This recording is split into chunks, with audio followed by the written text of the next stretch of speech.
Two, one, and we're live. Good morning, Lou. Right. Good morning, Frank. How are you? I'm doing great. I appreciate you carving out a big portion of your morning to come and chat for a bit. So Absolutely. beforehand, let's jump back into the conversation we were having before. Um, we started this whole thing. I mean, obviously, I wanted to have you on because we've known each other for probably close to almost 10 years at this point, which sounds crazy. Right.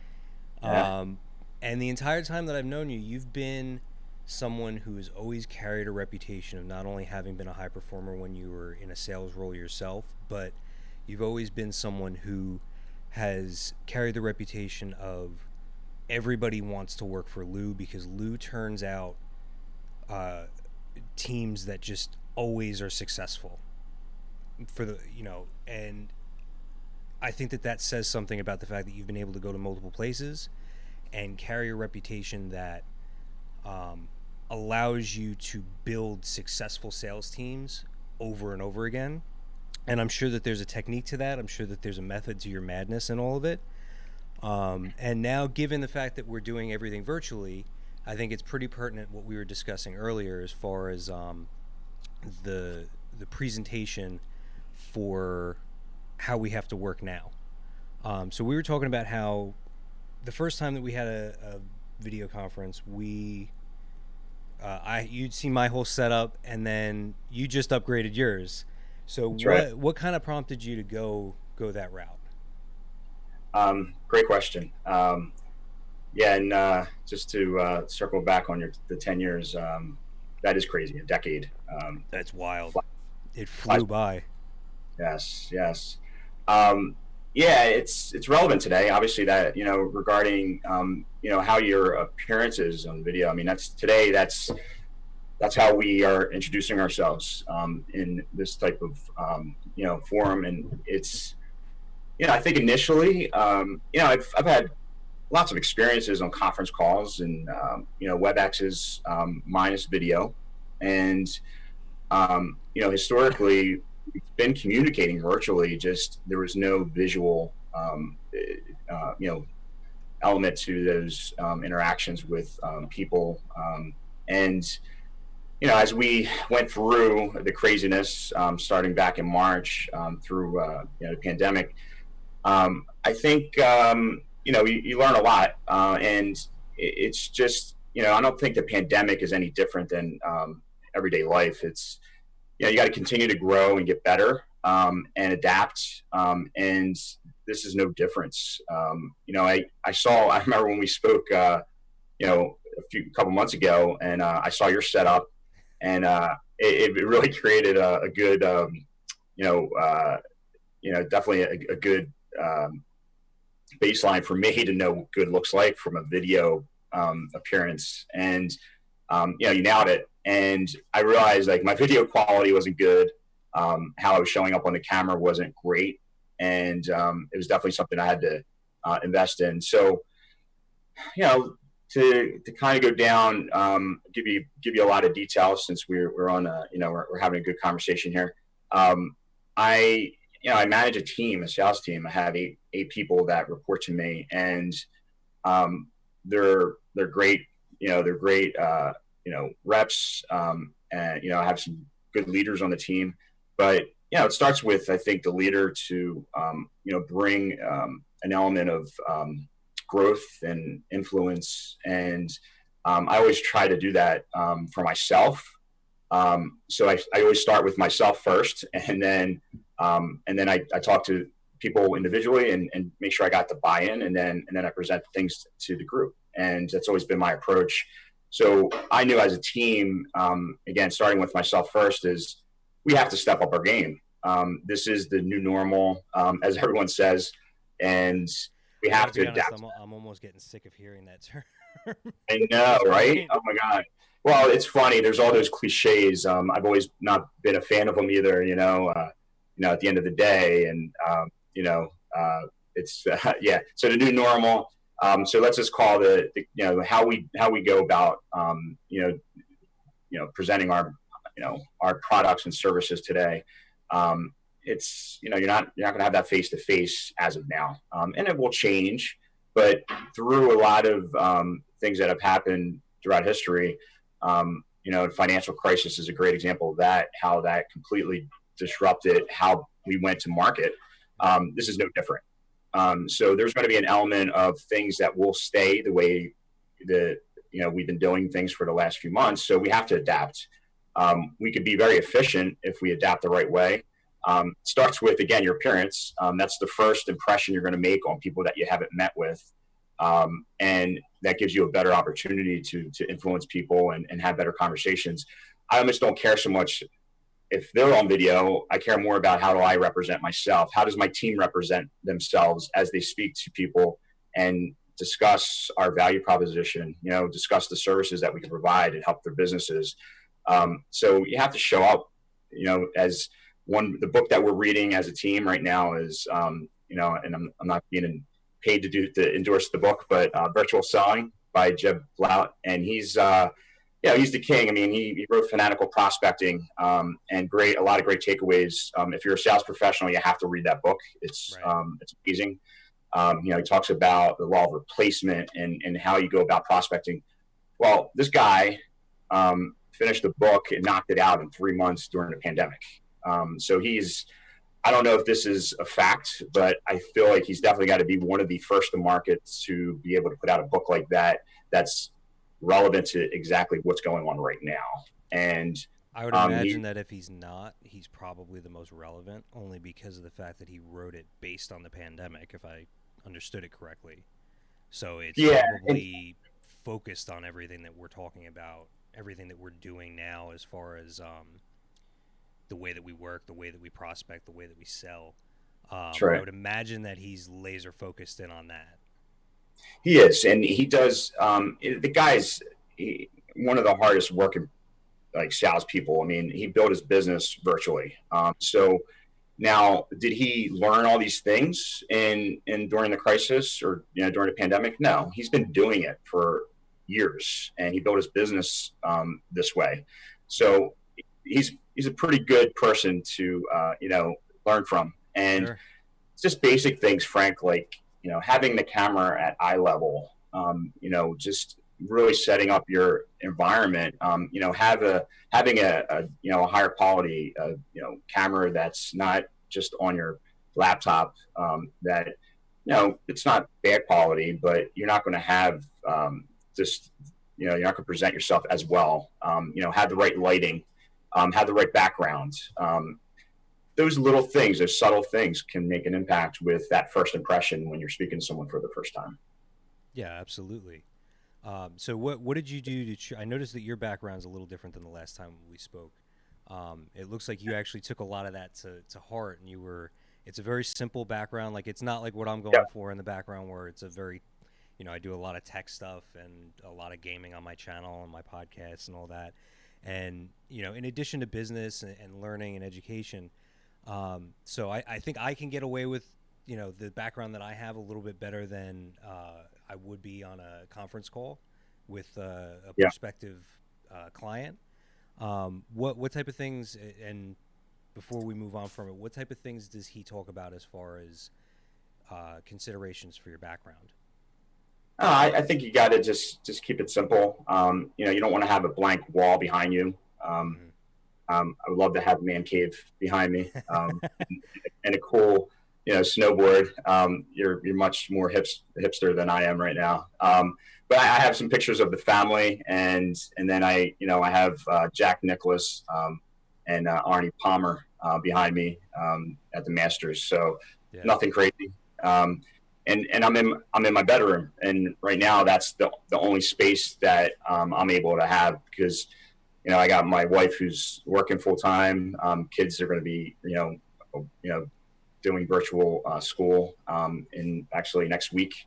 So we had to so there's a lot of things to consider. So I just kind of made my bedroom work for the current state of things. So the background we're seeing right now is somewhere in your bedroom. I'm in my bedroom. That's right. I mean, to me, that shows that you can make pretty much any space work. Yeah. Just as long as you are cognizant of everything that's in the area. So now, taking a step further from just your own personal experience or your own personal appearance and the way that we work now, and getting more into the way that you manage, I think let's start with how you decide to hire someone. Like, what are you looking for when you're hiring? What do you Yeah. treat as factors that knock people out? And how do you take that first step towards building a super successful sales team, starting with the hiring process? No, that's a great question. Um, Great question for any hiring manager. I'll start with that. It's not a perfect process. I've made some hires that didn't work out in the past. Um, you One of the things that I've always focused on is, and I've had this conversation with you probably several times. I'm always looking for the things that I can't teach. Leadership qualities, signs of patterns of, you know, work ethic. I like to really get to know someone through that interviewing process. And I honestly try to keep it informal to connect with that person. I want to get to know them and really, I want them to tell me their story all the way back to maybe even high school. What did they do in high school? When they went to, they were in their senior year and they transitioned to going to college. How did they make those decisions? I'm looking for patterns of behavior, and to me, that's always going to give you a good glimpse into who they are as a person. Because if someone is a hard worker, they show leadership qualities. They have the things that I can't teach. I mean, I can teach them these things. I can influence them on learning to be more of a leader. You know, Maybe put them in a motivating environment. But at the end of the day, I want someone who already has those abilities and has shown that they've had those abilities and represent how they, who they are as a person over time. And then I could teach them the products and how to sell the service, because that's where I feel most people struggle when you make let's just say when you make a questionable hire. It's usually the people that are not consistent, don't put the time in, don't work on themselves. I have always said one of my favorite quotes is, a leader doesn't create followers; they create more leaders. I'm looking to develop people and make them a leader. Doesn't mean that they're going to manage people. It doesn't mean that they're going to go into leadership. Right. But you have leaders on your team. They're going to lead, and they're going to inspire other people around them to do a job at a high level. So when you're doing that makes a lot of sense that you would want to hire people that are going to strive to do things at a high level and strive to inspire others. What are some of the key things that you look for that kind of help you to figure out? You mentioned, how do they make their college decisions, going to college and things like that. What are some of the things that you look for that indicate that someone might potentially be a good fit for what you refer to as unteachable, or the things that you can't teach, rather, not unteachable? Right. Because there's Yeah. a difference in that too. Well, I'll tell you my own story. When I look at, the reason why I work on myself and have it's, I want to be, the best version I could be of myself for my family and for the people that I'm around, my friends, the people I work with. And you have to first start with yourself. And faced with adversity, everyone has their story. My story isn't necessarily better than anyone else's. It's just my story and how I've went down a path of, working on myself and really wanting to always develop myself. And, I was in eighth grade, my mom and dad divorced, and, I felt like I just did not have a controlled environment when I was younger. So I was always attracted to, my friends' family and the structure they had. And I always wanted to be part of that. I could have gone down many bad paths when I was younger. So I've always was attached to the teachers, my coach, for my one of my football coaches, Mr. Flynn, who um, I liked his story, his messaging of working hard and doing the right things.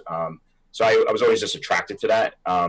Yeah. I made some bad choices through high school, but I think overall my I guess my lack of structure with my family went through high school, through adolescence. It really pushed me to just work on myself and take ownership of that. And I think I took that into my adulthood, and that's one of the things that I always start with. So I like hearing those stories. So to answer your question, I don't think there's not really like this perfect thing I need to hear. It's really, I want to hear the person's story. And if they tell me how they got to who they are as a person today and the things that they did, I want to hear as much of that as possible. And through those conversations, I'll be able to get a sense of, who this person is. Um, Authenticity is so important to me as well. When you're speaking to someone, if they're authentic, if they Oh, have for that good sure. story. When I feel that, that to me is a good thing. And when someone can back that up with a good story and who they are, and listen, they didn't have to go through all these tough times. It's just, how do they make decisions today? And I want to hear their stories. I think we talked about some of the interviewing ways that techniques that you can use, and I've always used the STAR program, and you have you can ask a question, and I'm going to make sure that that person hits on all those points, right? So you Right. have your situation, they're gonna have their situation. What are they tasked with within that situation? What's the action that they take, and then what are the results from taking those actions? So as long as that person hits on all those points, I'm going to be able to have a pretty good, you know, good assessment of this person's story. And are they being authentic? Are they being genuine with how they're presenting that? Because you have a lot of professional interviewers. You have people that are salespeople, and they can interview really well. I could Yeah. sift I could sift through all of that just from my experience. Well, sure. I mean, you've built up, a lot of experience in interviewing. You've been in management as long as I've known you. So I'm sure that you probably at this point have almost like a sixth sense when someone is kind of, for lack of a better word, bullshitting you in an interview, and All right. they're just good at interviewing, as opposed to someone who's just being genuine and honest with you. Um, and I'm sure that there are red flags that go up when you feel someone is just trying to tell you what they think you want to hear, versus someone who is telling you their story and it is also inadvertently helping them, if Right. that makes sense. Um, Absolutely. so then once you've made the decision to hire somebody, where does your mind go as far as how you bring them on? Because I've always been a big believer that not only are first impressions important with a company, but the way that you're brought into a company can have just as big an impact on your success there as possible as a lot of other factors. Yeah. I've seen it in, my past role, where I've seen people who were brought on that I thought had, and still do believe that they had, huge potential, but maybe in the onboarding process there was some stuff that was lacking, versus people who you might think are kind of they came out of left field, but the way that they were brought on and educated and trained, Yeah. and they went on to be wildly successful. Um, so where does your head go when you first bring someone on? Like, what's most important to make sure that they get right away, so that you can kind of intervene on making sure that they don't go down the wrong path as soon as possible. All right. Great question. I'll um I'll start with this. I think it's important to get your buy-in from the team as well. When you're creating culture within the team, Mm-hmm. I think it's important to make sure, especially the leaders within the team. I always had one or two reps on my team that um, really do a good job of assessing other talent. In addition to me, I want to have someone else. I want to hear what their opinion is, and I might not agree, but Hmm. that's what's good about that process. It's Yeah. get someone else's perspective, right? Sometimes you can fall in love with people through the process, and you can make some bad decisions. But yeah, I think that's important. I think you start with that. You always have some people on your team when you do ride along. Where today it's shadowing on a video meeting. Sure. Maybe it's just having a conversation with the person within with all that's on my team, and then we have a conversation and make sure we're on the same page, because having their buy-in is important, because if this person's a leader, they're influencing other people on the team, right? And I want the team to support this person coming on board, because that to me is part of the process as well. Is you want your team to feel good about the hire and support that person, and that new person will feel that, and Hmm. that could be the difference. Because really, when you break it down, you can't hire A players all the time. It's just there's not enough of them out there. Right. I will have a whole team of B players all day. The B players are the ones that really you can miss the boat as a leader if you don't onboard, to your point, if you don't onboard them the right way. Right. Or maybe that average rep that you hired, you could do a really bad job of onboarding them, and that could be the difference whether they make it or not. And under different leadership, you see it all the time. People that work under different leaders, all of a sudden, they're hitting their numbers and they become very successful. That's not a coincidence. Sure. The onboarding process, it starts with that. You have to. Things are a little bit different now, but and I haven't hired anyone through these last few months. But prior to the pandemic, what I always made sure that I did, and this was very important to me, is you have to make sure that they feel that they're set up when they come on board. They have the computer, they have all the resources, you have structure put in place. We have situational leadership strategies that I've learned through my time in leadership, and you have to be very high directive of what they need to do, and they shouldn't have to figure out what they need to do the first few weeks. You have to put a lot of structure and give them direction on what they need to do. And each day, they need to feel that they're moving forward in that process. Because I've seen some people that got hired, and they're sitting they're sitting at their cubicle. They don't even know what to do. They haven't even met everyone in the organization. They don't even know how to navigate through the company's intranet. So there's certain things that, to me, if you do them right, and you put that person in a place where they feel that this organization has things in order, they're going to feel good about that. And you have those conversations with them. How are you feeling? How was your first week? How was your first day? Have a lot of conversations with them. Block out. Let your team know that, listen, it's going to be the next 2 weeks. You just know I'm going to have to give a lot of attention to the new hire.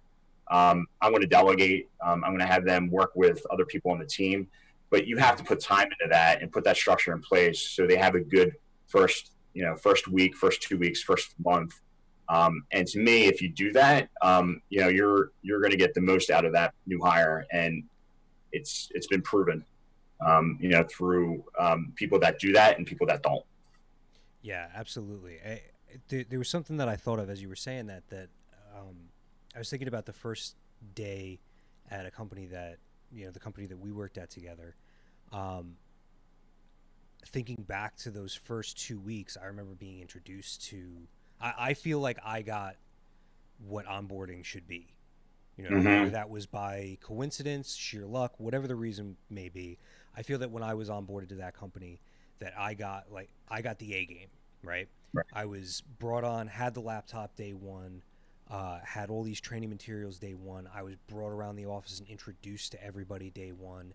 I was given almost an hour by hour structure of what I should be doing up until the time I went to corporate training to get like the real deal heavy hitting stuff to be able to do the job. And it gave me like the days just flew by. And I Yeah. always felt like each day I was taking not just like baby steps forward. It wasn't just a matter of me having to figure things out, but I was almost being and I mean this in a positive way. I was being force fed a lot of information and a lot Yeah. of structure that allowed me to kind of move forward. And I saw with other hires that, maybe at different times a year when other things are priority, that potentially not happen the way that it did for myself. Right. And reps that, like I had mentioned, that, or I think you put it best, the average rep that onboarding makes the biggest difference with. And I've seen that go both ways on the same team under the same management, um, through no fault of management, but maybe different times a year and different priorities, that it kind of, maybe suffered a little bit. But Yeah. you mentioned something also. I want to jump back to hiring for a second. You mentioned ride-alongs and getting other people's perspectives. How do you reconcile? You mentioned that there are times where you don't necessarily agree with the person who they're doing the ride-along with. You don't necessarily agree with their assessment.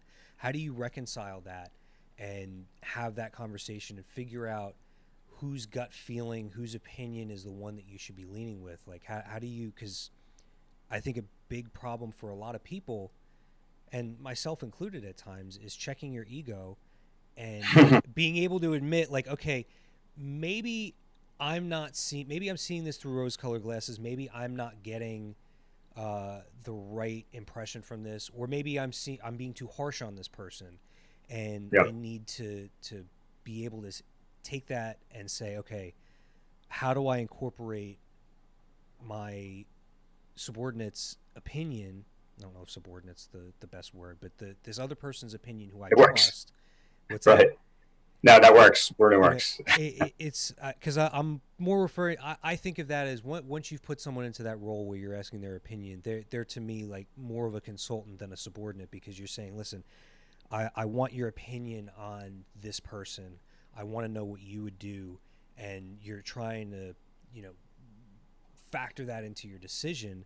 What do you do when their opinion doesn't match what you feel? What a great question. I can do so much with that. The way, so that's me right there, Frank, is what you said, ego. It, that is it right there. I mean, as a leader, you cannot have a big ego. We're in a selfless role. When you think about leadership, to me, leadership is about influencing. And how can you influence people if your your thoughts and how you see things is the only way, and that's what's right and nothing else? You're not going to allow people to challenge you and your thinking and the way you look at things. It's no different than being a parent.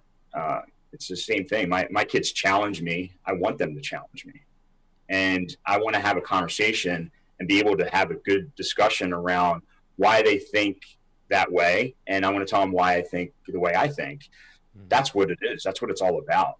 It's perspective. I want to have better success influencing people if I approach things that way. That I'm not always right. I know that. I mean, I've failed. I've made mistakes, but that's through that. That's where growth is. That's how you learn. So I welcome that, and I want my people that are part of my team, part of our team, to be in an environment where we can challenge each other. It's a collaborative effort. We grow if I mean, you look at organizations that are very successful. It's all about the leadership that's approached that way. That you don't want all the same people that think exactly the same way you do. You want people that come from different experiences, had different paths, and they're bringing that to the organization. And that's what I'm looking for when I bring people to the team. And I think you have to reinforce that. And it's diversity is a beautiful thing, right? That's what this country is made of. And when organizations are like that, those are the ones that thrive.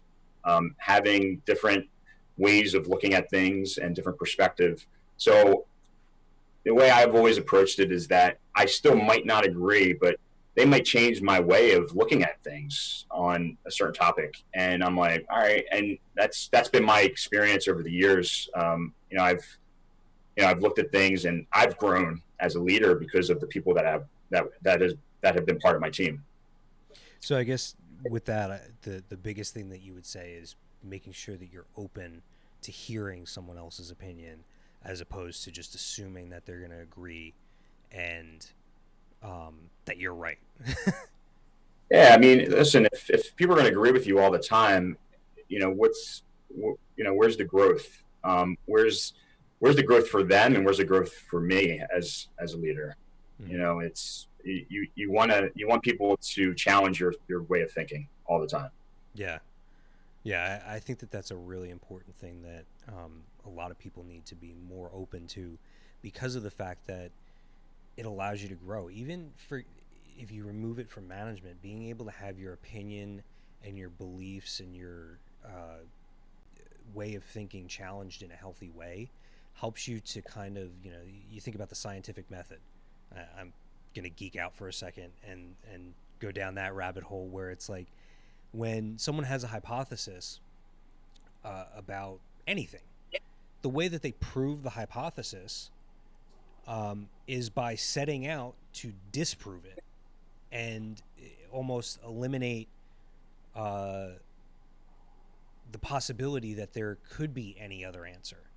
And that takes a lot of when you think about your own opinion, it's almost like you're checking your identity as well as your ego, and you're saying, okay, let's see if we can eliminate everything, all the noise around it, all of the bias, all of the everything but what this actually is, and see if we can still come to the same conclusion.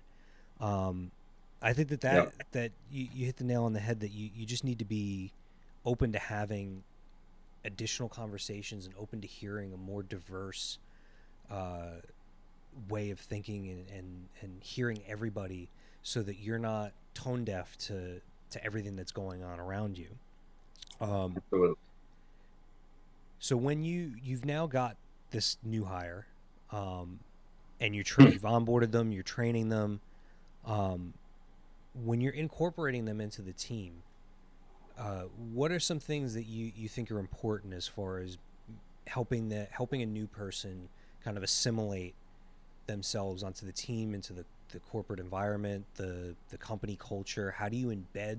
I think that's another important thing. As cheesy as it sounds, like you kind of got to drink the Kool-Aid to an extent, no matter where you are, if you're going to be successful. Because if you're not successful, or excuse me, if you're not bought in, if you haven't drank the Kool-Aid, that comes across when you're talking to people outside the company where you don't really sound enthused. How do you get people to drink the Kool-Aid once they're on board? I think it's any new hire. Let's make the assumption. I made a good hire, and I feel like I've had success with choosing and hiring the right people. It's there should be an enthusiasm. Anyone starting at a company should be very excited and very amped up to learn and get going. So it's pretty easy from that perspective. It's like the honeymoon phase. Yeah. They're all excited. They got the new job, they got the new computer. Everyone that talks to them is very positive. But I think there's got to be, they need to see some of the negatives too, because there's no perfect environment. I try to keep that real, that this job's hard. Yeah. I say that you're going to go through a lot of car crashes in this job. and, I like and, that. and it's, and if you're not experiencing that, then you're not working hard enough. You're not doing the job at a high level. And I think you just got to be real with people. I think that's to me has always been the most important thing. It's I have to connect with people. They're not just a person who's come on board that is just going to be producing a number. I got to get to know this person. I got to know their kids' names. I got to know their significant others' names, what they're interested in, and you do that. I think that people, they value that, and they want to, they get to know everyone else on the team. So you create that environment. I think it's just a very positive, motivating environment that, as long as they have the things that I told you earlier that I can't teach, they have the work ethic, right? They have the leadership qualities, they have the drive, and they're self motivated. I think they'll have success, and I think that'll be a good experience for them. They'll be, and I'm getting, and Frank, I'm getting a lot of that in that interviewing process also. What environments did you thrive in? I'm asking questions like that. I try to get away from the standard, cliche interview questions. I again want to get to know this person. Tell me the stories. When you say, I'm a hard worker, I've I've been able to face adversity and come out on the other end and have success. All right, tell me that story. I want to hear that Yeah. story. Let's get into that. So there's data points, and if I see patterns, as I said earlier, I'm going to know this person is a good hire, and that will show up when they start working working on the team. So I want to make sure that we don't end on a bad note. So I want to cover something that's kind of difficult, that just Uh, popped into my head.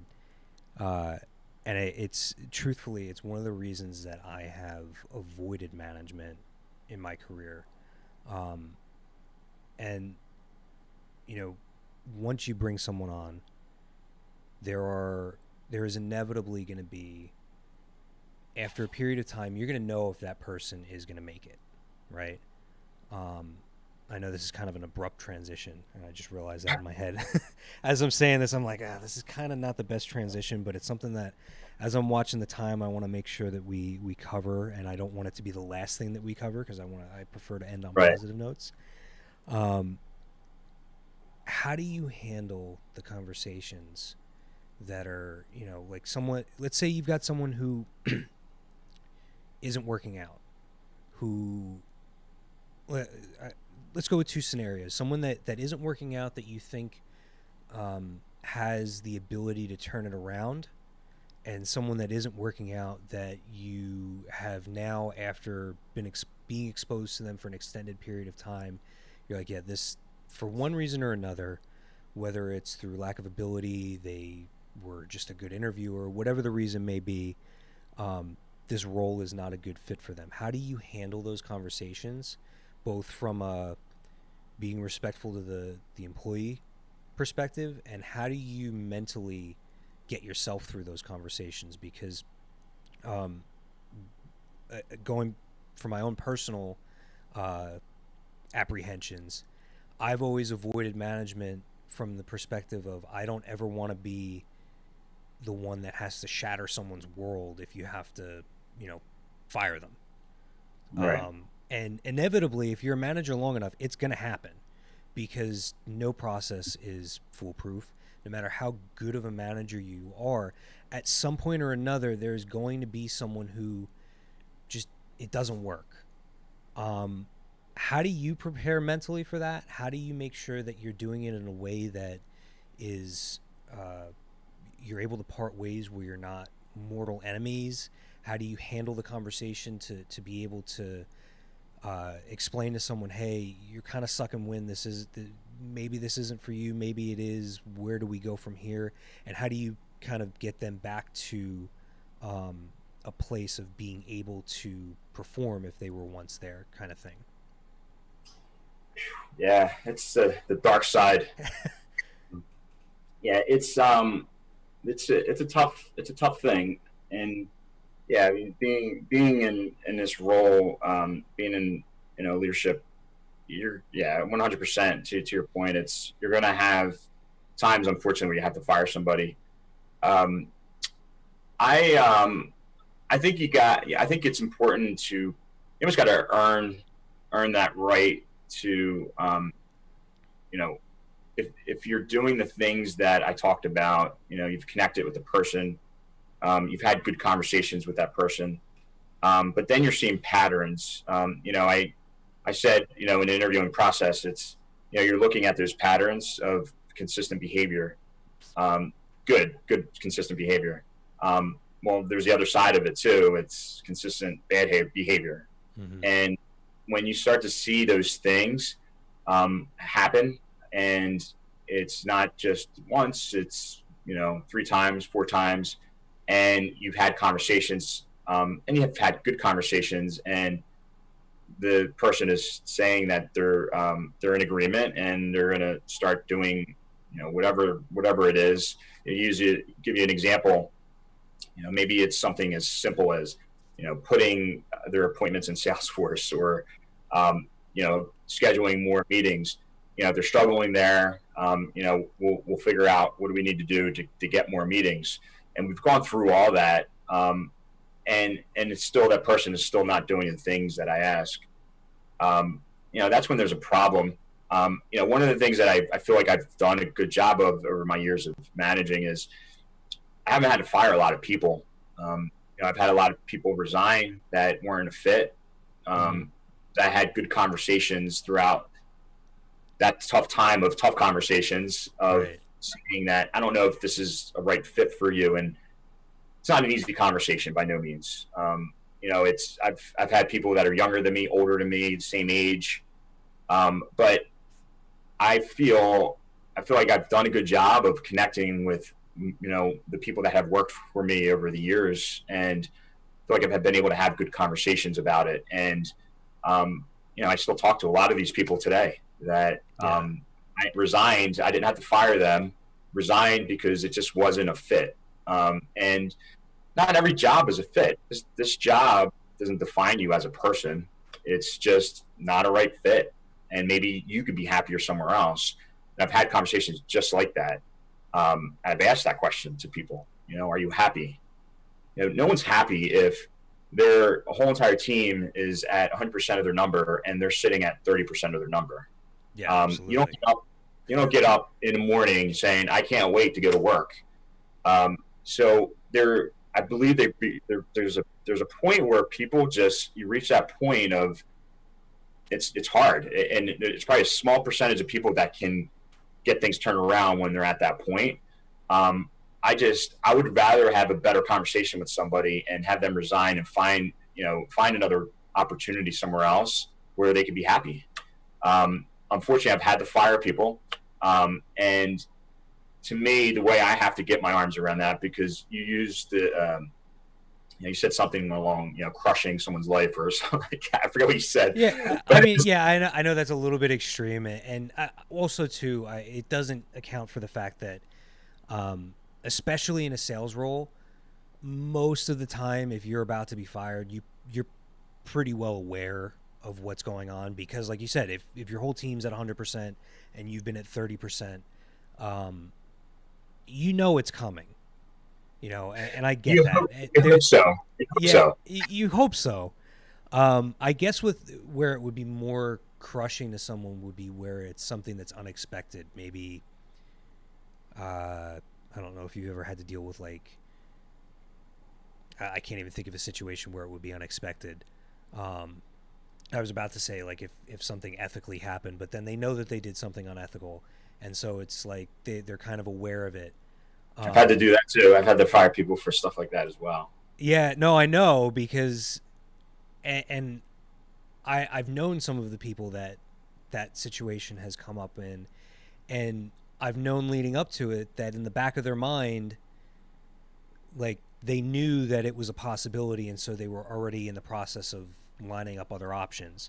And so, as difficult as I know that that conversation was, um, it's almost it's not crushing in the way that I would think of like someone that doesn't even see it coming. Yeah. Um, but it sounds like from what everything that you've said, more or less the people that you've had to have those conversations with. it's not just like you're ripping the rug out from underneath them. It's kind of like a build up that you're able to say like, Yeah. hey, like let's see if we can get you to a better place, rather than like, hey, this isn't working out. Have a nice day. Don't let the door hit you on your way out, type of thing. And the reason that I wanted to touch on that too was because like I've known people who have had to call friends before they've had to have these conversations and get them like psyched up, I guess you could say, for lack of a better word, to be able to have it because they know that the impact that it could potentially have. Um, Yep. but yeah, I think that also takes a certain level of resolve to be able to say to have either one of those conversations, whether it's you're firing someone or you're having the conversation of, hey, could you be happier somewhere else or in another role, or how do we get you back into a better place. um, Also too, to kind of transition more towards positive, when you get someone in that situation, you're like, you know what, I think that there's just something going on that maybe we're not connecting on, or they're 30% of their number, and even though it's a small percentage of people that can turn that around, um, what for you delineates this is someone who can turn it around, um, and we just need to figure out how, versus someone who you need to kind of coach to make the decision to go elsewhere. um, and then how do you kind of pull someone out of a funk or a slump, I guess, is the underlying Yeah. question in this. Yeah. And it's a it's a part of leadership that I've grown in just, I would say, in the last few years I've gotten better at it. It's You just got to be closer to it. I think people say micromanaging it. It's I think that's just the semantics of it. I think you just have to be really engaged with your people, and you need to you need to get involved quick on those things when you see things that again, I keep saying it's like the patterns. When you Mm-hmm. start to see those patterns, you have to, you get what you tolerate. Tony Robbins always says that. Like, if Yeah. you tolerate something, you're condoning that behavior. So um, I can only get mad at myself if I'm not addressing it and having those conversations. Now it gets to the point once I address it and they don't make those changes, and that's a different conversation. But um, I want to kind of go back before I answer that question. One of the things that I always do in my own head is I keep going back to they could be happier somewhere else. Mm-hmm. Because as much as I don't want to continue to have these tough conversations with somebody, they also don't want to have those tough conversations. Oh, for And sure. right, so I know in my heart that this is better for them, and it's better for everyone if they can find something else. And I think what happens, Frank, is, and this is just the logic, is it's hard. Like, you have to look for a job that takes a lot of effort. You're in the job now, right? You've learned a lot. You're like, I want to give this. I got to give this 100%. I could do this job. They're salespeople, right? They've Yeah. played sports. They're competitive. So the psychology, I think, is doesn't allow them sometimes, some people, to give up, and they're Right. going to keep trying. And that's what has allowed them to have success in other organizations. Um, and sometimes it's just not a fit for them. And then I've had to fire people, and I always go, as awful as it is, I always say to myself that this is good for them, it's good for me, it's good for the team. So this is positive. So Mm-hmm. we got to look at it that way. And I've seen people that I've either fired or they've resigned, and they're having success with other companies, and Yeah. it make me happier to see that, because last thing I want to do is let somebody go or they resign, and they never get things turned around. Yeah. So that's been my experience. Now, to your question, it's hard. It's hard to get people turned around. I've done For it. sure. I've done it maybe 25% of the time. And it's back to going with your gut as you go through that interviewing process. It's the same thing. Like, I know if someone's going to make it or not. I see the patterns, the things that they don't do. When you get in there and you start interacting, taking action, and they are good for a short period of time, and then they end up going back to those bad habits. Right. So that's been my experience. So I'll give them a couple times, but if I see them continuing to go back, I know it's not a fit. Yeah. You know, and that's just the experience of going through that process so many times in my career. Yeah. No, that makes a lot of sense. One of the other things that you said too was being involved but not micromanaging. And I think that that's a topic that is more far-reaching than just with problem employees or employees that are struggling. I've never heard anyone say that you're a micromanager, and I've known a lot of the people that have worked for you or with you, and I know for a fact that you're very involved in what's going on. How do you stay so involved and so attuned to what's going on in their life in terms of, you know, what their day looks like, what's going on? Like, you have all the same information and make all the same suggestions as a lot of people that might be classified as a micromanager, but the way that it feels from the people that work with you is that it's not micromanagement. It's just you're looking to be involved, and it almost comes across as more, not almost, it comes across as far more genuine than just I want the information. How do you make sure that when you're doing that it doesn't, you're able to still be involved the way that you are without it coming across as micromanagement?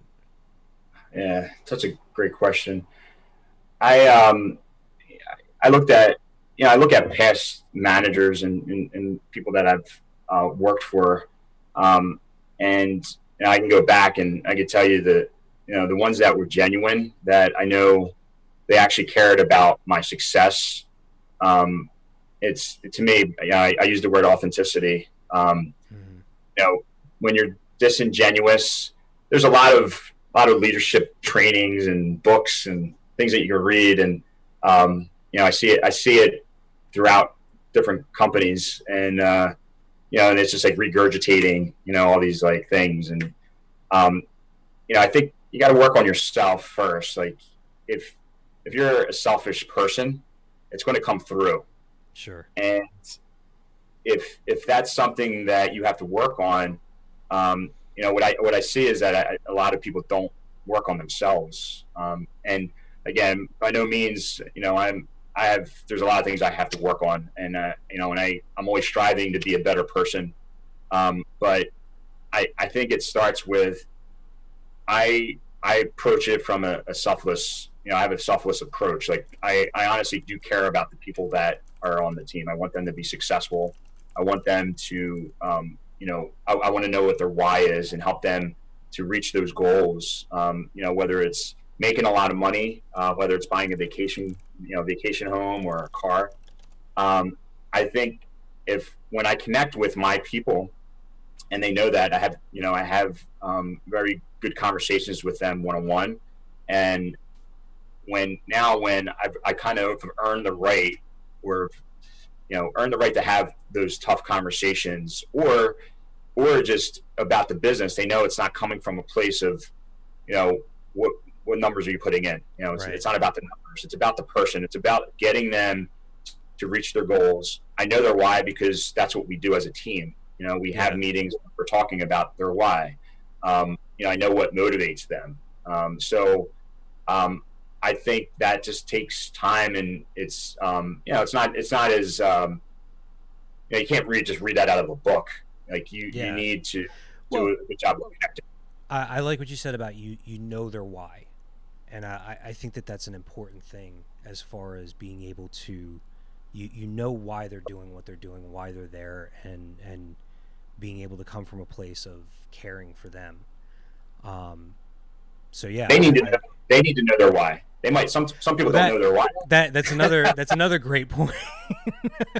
That's another good point. I think it's important for everybody to know why they're doing what they're doing, whether it's just purely money, whether it's they want the recognition, whatever it is. You're right. It's absolutely Yeah. important that everybody start their role with knowing why they're there in the first place.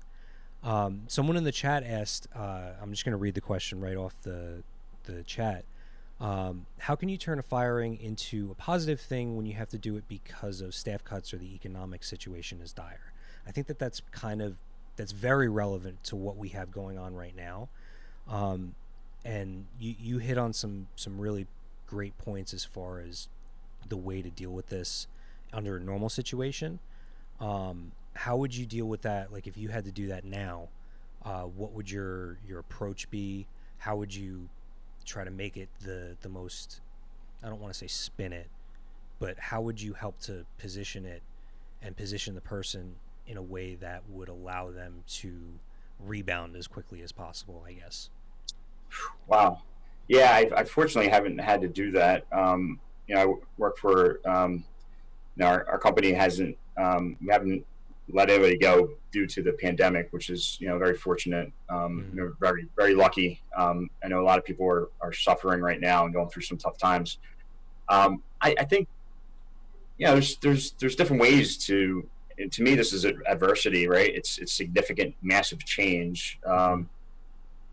One of the things that I talk to about my team all the time is, you got to work on yourself right now, even more so. Like you have to, make sure that you're in a good state. That's what it's all about right now. Are you eating well? Are you staying active? What things are you doing? What habits do you have now to keep yourself in a good headspace?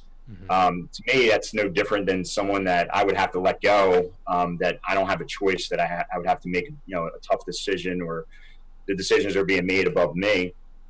I'm hoping that that person is in a position where they are doing a lot of those things, because good things can come out of a bad situation. Sure. I'm not saying that people are lucky to get fired, but if Sometimes they you are. sometimes they are. Sometimes. I'm not saying it's a normal thing, but sometimes it's um, the push that they need to do something that could set them on a better path. Maybe they were happy where they at that company, and getting let go is the push that they needed to pursue some sort of other passion that they've had that ends up making, they look back 10 years and they're like, wow, I was happy there, but not this level of happy. Yeah, Yeah. agreed. And, As a sidebar. and yeah, no, I agree with you. But it's, I learned this a long time ago. You cannot control the things around you. You can't control what's happening. All you can do is focus on you. And, Mm-hmm. as you hear me all the time. It's all about, again, working on yourself. Start with yourself, and good things can happen. Challenge yourself. A lot of great things come out of bad situations, and disruptions in your life, whether it's losing, loss of a loved one, losing your job, breaking up with someone. The things that I work on is, and you get this out of a lot of books. It's how do you change status quo without going through those bad situations, right? Right. How do you challenge yourself to, be a better person? I've, a lot of things that I've done in my life. I mean, I did a retreat, a few years ago. That was life changing for me. I started, practicing mindfulness and meditating, like life changing for me. What kind of Um, retreat was it? If you don't it mind me was asking. like a personal, professional retreat. It was 3 day session, and it was a bunch of business professionals, and we were just challenged for 3 days. Just talk about being vulnerable, and really having some breakthroughs. I did that over one weekend, and it was Mm-hmm. it was pretty cool. It was the start of a lot of cool things, and took me down a path of a lot of cool things that, you know meditation, for example, was something that came out of that for me. And I had insomnia, and that cured it just like that. Really? So yeah, yeah. So that's a conversation for another time. But Yeah. yeah, I mean, that was, it's a practice that I've been doing now for the last 3 years, and it's definitely helped me with my focus, and just keeping my head clear. Yeah, no, I think that that's a great point, and you know, being able to keep your head clear, I think, is definitely something that's incredibly important to be able to do um, in a situation like we're in now, and also in a sales role, um, as well as I think that that's a great point to end on because I know we're coming up against where you have your hard stop, um, and I want to make sure that I thank you again for uh, taking time out of your day and being as uh, thought thoughtful in the way that you answered all these questions. Um, so I just want to say I really appreciate it, and I think that the idea of being mindful and making sure that you have the right habits otherwise is a great thing, great takeaway from the whole thing um, to go with. So thank you. Ah, no problem. Anything for you, Frank. I appreciate it, man. I I've noticed that I've got a lot of friends that have a lot of interesting stories to tell. Um, and one of the things that I've been grateful for in starting the podcast and doing this is that I get to learn a lot more about the people that I've been spending a lot of time around for the past, however Very many cool. years. That's And cool. I always appreciate it. So, Yeah, that's um, cool. yeah. So, also thank you for the follow on Twitch. For one of the people in chat, not a Korean spy is his username. So I appreciate that as well. And until next time, thank you. Sounds